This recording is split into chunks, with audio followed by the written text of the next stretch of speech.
కట్టినట్టుందని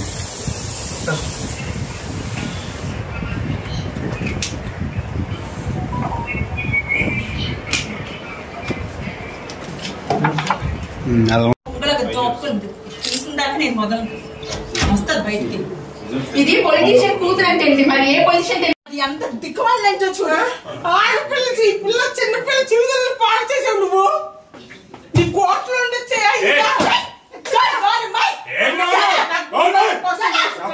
ఎవరని చెప్పాడమ్మా? చెప్పమ్మా. భార్య పిల్లలు ఉంటే ఒక దాని తెచ్చి నువ్వు ఒక మాట చెప్పండి.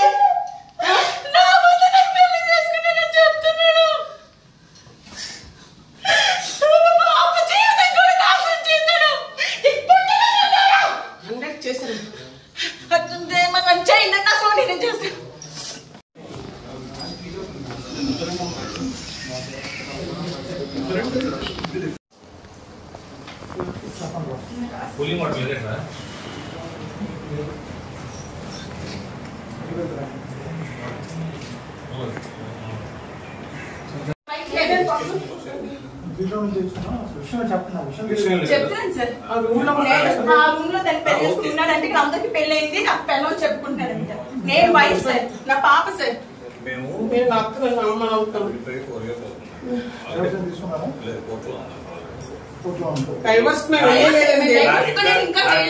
చంపేస్తున్నాడు రోజు పొట్టి చంపేస్తున్నాడని రోజు కూడా అమ్మాయి వచ్చి కావాలి.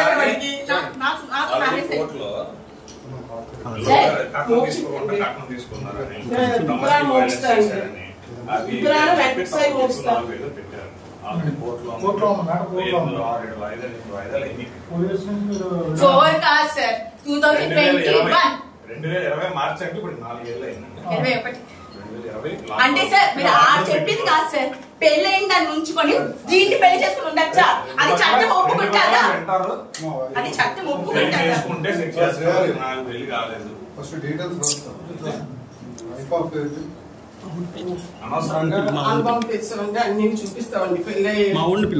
ఎక్కడ ఏ పోలీస్ స్టేషన్ లో న్యాయం జరగదు మేడం.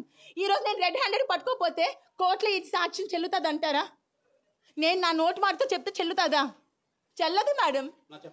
నేను ఆ అమ్మాయిని లవ్ మ్యారేజ్ చేసుకున్నాను. నా పేరెంట్స్కి కూడా ఏమీ తెలీదు. నక్షత్ర పేరెంట్స్ ప్రతి విషయంలో పర్సనల్గా ఇన్వాల్వ్ అవుతున్నారు. అది నాకు నచ్చడం లేదు అనేది ఆయన వెర్షన్. మేడం అంటే కూతురు లైఫ్ ఒక అమ్మాయితో తిరుగుతున్నాడని నేను మా ఇంట్లో అమ్మ నాన్నకి చెప్పుకోకపోతే ఇంకెవరికి చెప్తాను మేడం? ఇంకెవరితో చెప్తాను మేడం? లేదు మేడం, వాళ్ళు వచ్చేదాకా నేను బయటకు కదలను మేడం. నేను కదలను. నేను చావనేం చేస్తాను. ఇక్కడ నేను పెట్రోల్ వేసుకుని తగలేడతాను కానీ వాళ్ళు రాకుండా బయటకే వెళ్ళరాను మేడం. 4 సంవత్సరాలుగా నేను లేనంటే సార్ అందుకే ఈ అమ్మాయిని పెళ్లి చేసుకున్నాను. ఏం సార్ చెప్పండి సార్. ఏం సార్?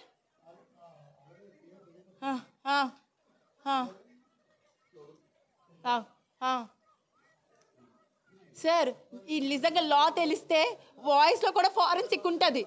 వాయిస్లో కూడా ఫారెన్సిక్ ఉంటుంది సార్. నేను తన వాయిస్ కాకపోతే నన్ను శిక్షించండి సార్. తన వాయిస్ కాకపోతే నన్ను శిక్షించండి. ఫారెన్సిక్ తీసుకెళ్ళండి. నిజంగా అది వాయిస్ తనది కాకపోతే ఫారెన్సిక్లో టెస్ట్ చేయించండి సార్. అది కూడా ఉంది వాయిస్ రికార్డ్లో కూడా అది ఫారెన్సిక్ ఉంటుంది సార్. ఉంటుంది సార్. అది సార్ ఆడొక పెద్ద కామందుడు సార్. ఆడికి అమ్మాయిలు కావాలి, రోజుకు వర్జిన్ కావాలని భార్యతో నాతోనే చెప్పాడు సార్. రోజుకు ఒక వర్జిన్ కావాలంటే సార్ ఎక్కడి నుంచి తీసుకొస్తారు సార్? పిల్లలు ఎక్కడి నుంచి పట్టుకొస్తారు సార్? సార్ ఎవరికి బరువులు తీసుకోవాలని ఉండదు సార్. లేదు సార్ వాడికి డేటింగ్స్ యాప్ అని పబ్జి అని ఫ్రీ యాప్స్లో పడి నన్ను నా పిల్లని వదిలేసారు సార్. నా పాపకి మొన్న రీసెంట్గా మెడికవర్లో ఐసీయూలో పెట్టాం సార్. సీరియస్ అయిందని కాల్ చేస్తే కనీసం రాలేదు సార్. ఏం చేయమంటారు చెప్పండి సార్. మీరే ఇంత నీచుని ఏం చేయాలి చెప్పండి? వాయిస్ తంది కాకపోతే ఫోరెన్సిక్ నేను ఇస్తాను సార్. దీన్ని ఎక్కడి దగ్గర తీసుకెళ్తాను. సుప్రీంకోర్టు ఇచ్చింది కదా సార్ అడల్టరీ లీగల్ అని చెప్తున్నాడు. అదే కదా అడల్టరీ లీగల్ అంటే. ఇలా పిల్లలు ఉన్నప్పుడు కూడా అడల్టరీ లీగలా సార్?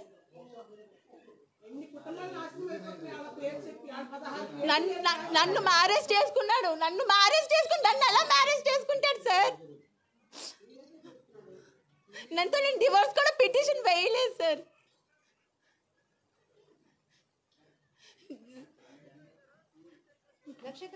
దిశాలో వేసాను సార్, 2 years బ్యాక్ వేసాను. నాకు అమ్మాయి బయటికి రావాలి సార్. మేడం మీకు ఒక్క విషయం చెప్తాను, ఇలాంటి ఎదవల్ని వదిలేస్తే రోజుకొక అమ్మాయిని పాడు చేస్తాడు మేడం వీడు. నాకు తెలుసు సార్, తెలుసు సార్. ఇవాళ అమ్మాయిని డైరెక్ట్గా చూడడం సార్.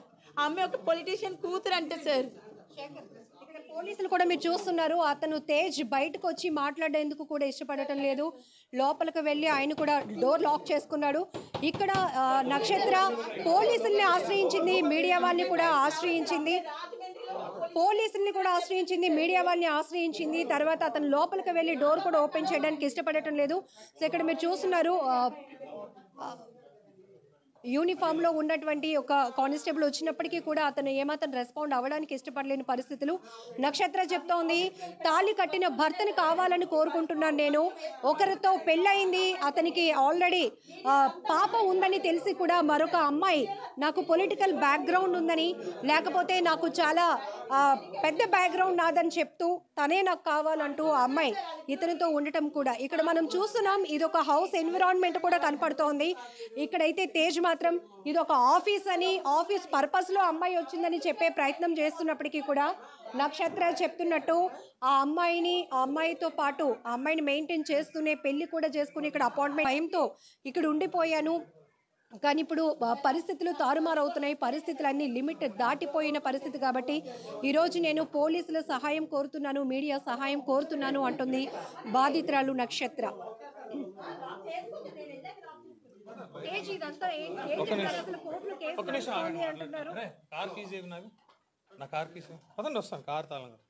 కార్ కీసేవరా, నువ్వు కార్ వేసుకొచ్చావా?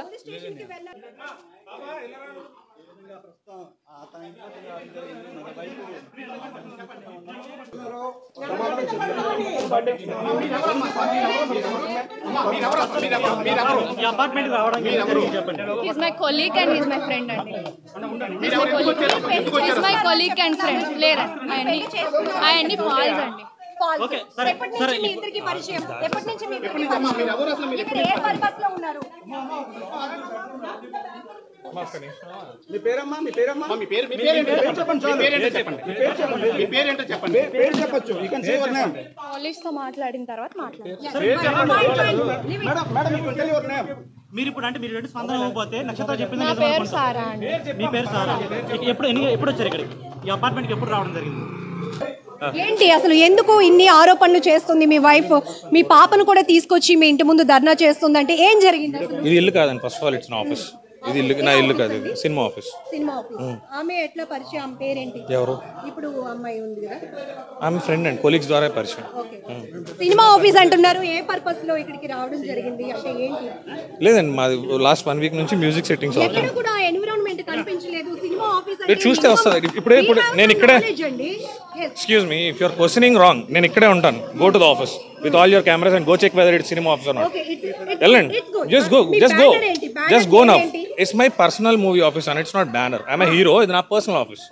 Okay, నాకు మూవీస్ లో వర్క్ చేశారు. మీరు పైకి వెళ్ళి ఫస్ట్ ఆఫీస్ కాదు అన్నారు, you please go and check whether it is on office or not. First thing. Okay, and office కి మీరే కాదు, office is completely with CCTV cameras. Okay, మీరు ఆగండి, మేము ఇక్కడ నుంచి రిప్లై తీసుకుంటున్నాం. సరే, మీకు ఎప్పుడు మ్యారేజ్ అయింది? ఎందుకు మీ 9 years బ్యాక్ మ్యారేజ్ అయింది. 9 years back marriage. Okay, so పాప కూడా నాకు గొడవలన్నీ కాదు, 2 చుక్కలు లోపలికి వెళ్తే ఎవరికైనా పిల్లలు పుట్టేస్తారు అది కాదండి. అంటే మరి నాకు తెలియదు ఏది ప్లే చేశారో, I couldn't able to hear it సరిగ్గా. అది నాదో కాదో నేనైతే అలా మాట్లాడలేదు యాజ్ పర్ మై నాలెడ్జ్. ఒకవేళ నేనే మాట్లాడాను అనుకుంటే I have to listen it. అమ్మాయి మాకు అంటే పోలీసులకి మీడియా కూడా కొన్ని వాయిస్ రికార్డ్స్ పంపించింది. బట్ అమ్మాయి ఇచ్చింది అని చెప్పేసి మేము ఏది పడితే అది ప్లే చేయం. బట్ ఇది మీరు అవునా కాదా అనేది మాకు కూడా మీరు ఒక క్లారిటీ. ఫస్ట్ నన్ను ఒక్కసారి పోలీస్ స్టేషన్ కి వెళ్ళిస్తే, మీరైతే కాదు అంటున్నారు. ఎవరు? నేనైతే అలాంటి మాటలు మాట్లాడే వ్యక్తిని కాదండి. That's what I am telling. ఇప్పుడు ఎందుకు మీ భార్య మీ పైన ఎందుకు ఎలిగేషన్స్ చేస్తుందని మీరు అంటున్నారు? ఇప్పుడు కాదండి, she is doing it from last 4 years. దేనికోసం? ఎలిగేషన్స్ కి రీజన్ ఉంటుంది సార్, కక్ష సాధింపండి. ఎలిగేషన్స్ రీజన్ కదా తను డబ్బులు డిమాండ్ చేస్తుందని మీరు రీసెంట్ గా డొమెస్టిక్ ఏదో ఒక డిపార్ట్మెంట్ ఉందండి, women welfare department family government, they called us for a counselling. ఆ కౌన్సిలింగ్ లో నన్ను అడగడం జరిగింది, మీకేనా ఆమె మీద పగ ఉందా, కలుస్తారా? నేను కలుస్తానని చెప్పాను. అదే క్వశ్చన్ ఆవిడని అడగడం జరిగింది. నాకు 3 కోట్లు ఇస్తే నేను ఆయన వదిలేస్తాను, ఆయన నచ్చిన సినిమాలు చేసుకోమని, లేకపోతే ఒక్క సినిమా కూడా చేయనివ్వను, నేను మీడియాకి వెళ్తాను, అతను పరువు తీస్తాను అని డైరెక్ట్గా పోలీస్ స్టేషన్లో ఆ ఉమెన్ వెల్ఫేర్ డిపార్ట్మెంట్లో ఆవిడ మాట్లాడినట్టు మీరు వెళ్ళి వాళ్ళని enquiry. This is already planned thing. ఏంటండి ఏం ఎవిడెన్స్? What evidence? అది ఉమెన్ వెల్ఫేర్ వాళ్ళతో కలిసి కాదండి, వాళ్ళు కలపడానికి పిలిచారు. వాళ్ళ ముందు ఆ మాట ఎప్పుడైతే అన్నారో మిమ్మల్ని కలపలేమండి, మీరు కోర్టులో చూసుకోండి అని వాళ్ళు పంపించేసారు. లీగల్ పోలీస్ స్టేషన్ లో మాట్లాడిన దానికి, వెల్ఫేర్ డిపార్ట్మెంట్ లో మాట్లాడిన దానికి ఎవిడెన్స్ ఏముంటుంది?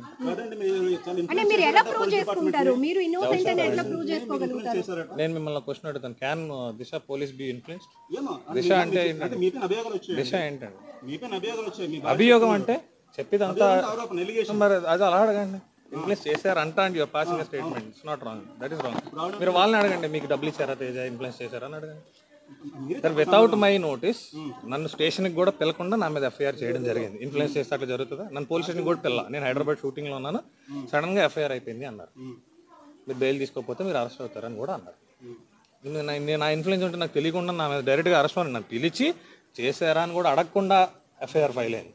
అడిగితే దిశ రూల్ అండి అన్నారు.